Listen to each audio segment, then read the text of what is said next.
Gani mwana KUTV, kama ni mara yako ya kwanza tafadhali subscribe na turn on notification. Karibu katika ulimwengu wa siasa. Jina langu ni D wa KUTV.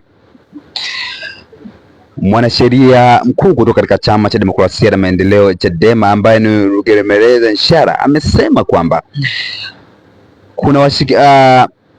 kuna wanachama wa Chama cha Demokrasia na Maendeleo Chadema wameshikiliwa, walikuwa wanaenda Msoma kuadhimisha siku ya wanawake duniani. Ni uvujaji wa wazi kabisa wa ibara ya 20, 26, 2 na 29, 1 na 2 na 5 za Katiba ya Jamhuri ya Muungano wa Tanzania. Hakuna amri yoyote au zuio lolote lile la mahakama juu ya wanachama kushikiliwa katika maadhimisho ya kitaifa ya siku ya wanawake au kushiriki katika shughuli za kisiasa.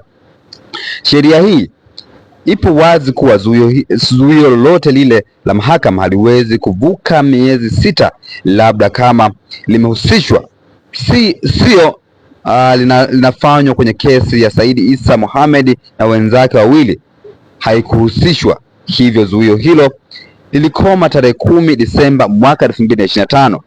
Wale wote wanaoendelea kuzuia wanachama wa Chadema kufanya siasa ambayo haki yao katiba, watashughulikiwa katika unafsi wao na kudai fidia kubwa.